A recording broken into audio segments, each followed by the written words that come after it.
خب مثل همیشه از اونجایی که نمیدونم باید چجوری شروع کنم میرم همون سر اصل مطلب. میخواستم امروز درباره این موضوع صحبت کنم که تا حالا شده مثلا برای بار 4م، 5م، 6م بخوای دوباره وارد انجام عادتهای خوب، انجام عادتهای ریز اما تاثیرگذار تو زندگی بشی. ولی خب برای مثال مثل مدیتیشن، مثل کار عمیق، مثل دوش آب سرد و خیلی چیزای دیگه بخوای بشی، ولی خب سر یه مسائل خیلی کوچیک بعضی موقع مثل دلایل بزرگی، حالا هرچی بشی و کنار بذاریش. خب برای منم خیلی اتفاق رخ داده و نمیتونم بگم که اولین بار که شروع کردم به انجام کارهای بزرگ، اینجوری کارهای کوچیک که بشه نتایج بزرگی داشته باشه، انگیزم خیلی زیاد بود دیگه. خیلی همین چنگو دست به دست با هم داده بودن تا بتونم این کار رو شروع کنم و ادامهش بدم. هر کاری، بیزینسی، توی کتاب خوندن، هر چیزی. حالا اما خب بعد از چند روز، یه هفته 2 هفته، این زنجیر پاره شد، شکست. بعد از اون 2 هفته، یه تقریبا میتونم بگم بعضی اوقات 2-3 روز، بعضی موقع 2-3 هفته، بعضی موقع حتی یه ماه شد که هیچ کاری انجام نمیدادم و همینجوری بدون برنامه زندگیمو پیش میبردم که بعدش فهمیدم واقعا بیهوده داره زندگیم، زمانم هدر میره، از بین میره.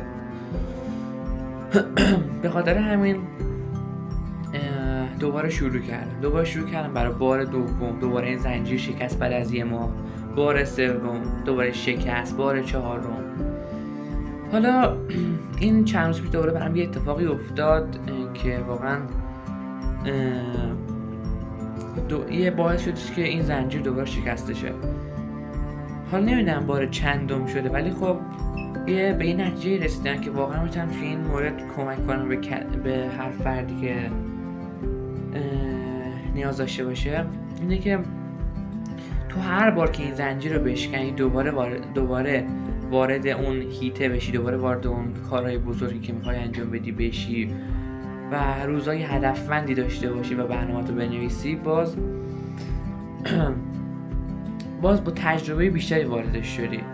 برای مثال اولین بار که شروع میکنی به اون کار، توسعه فردی برای منظورمه، هیچ ایده ای نداری، هیچ تجربه ای نداری، هیچ کس نیست که بهت کمک کنه. اما مثلا توی این مدت زمان هی تجربت بیشتر میشه، هی چیزای خیلی کوچیکی وارد مغزت میشه، ملکه مغزت میشه که تجربتو بیشتر میکنه.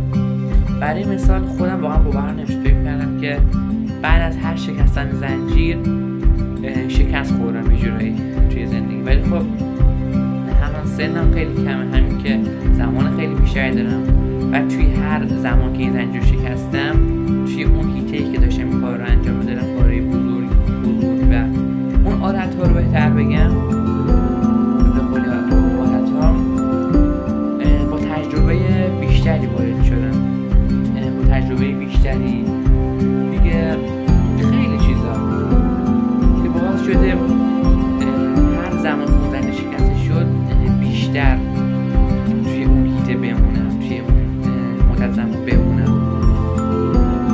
برای مثال اولین بار اگر اشتباه نکنم یه ماه شد، بار دوم باز یه ماه، بار سوم 2-3 ماه، بار 4م دیگه از 4م خیلی یادم حقیقتش.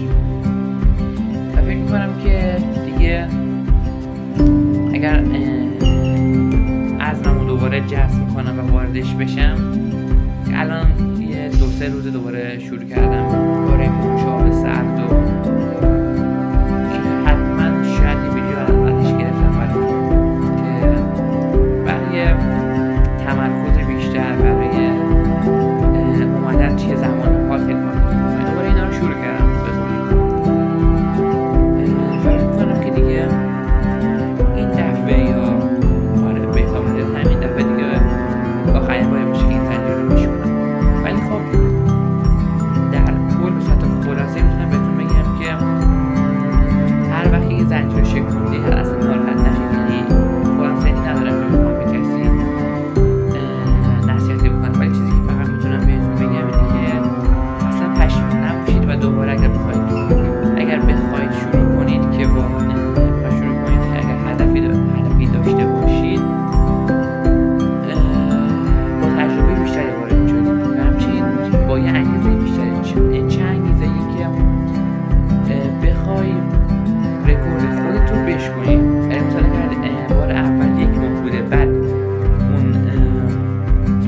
زنجیر رو شکوندی، بار بعدی بیشتر از 1 ماه بتونی تو اون سختیاشو بچشی، یعنی بیشتر اون سختیاش تجربه کنی که بعد از اون 1 ماه 1 ماه 2 ماه 3 ماه هر چقدر زنجیر شکسته شد دیگه فکر میکنم دیگه این شکوندن زنجیر ادامه نداشته باشه. حالا بعد از کل چیزی بود که میخواستم بگم، ویدیوی بعدی هم به احتمال زیاد که همین هفته میاد درباره مدیتیشنه که چیزی که من ازش تا الان درس گرفتم باعث میشه تمرکز بیشتر شه. نه اینکه مدیتیشنی که مثلا خودمون تو فیلم ها میبینیم دیگه، اغلب به قول معروف برخی از عقیده ها میکنه فقط مهندس ها این کار رو انجام میدن و غیره. چیزی که من متوجه شدم هم خیلی تمرکز بیشتر میکنه که بتونه برای مثال قبل از کارهای خیلی مهم مثل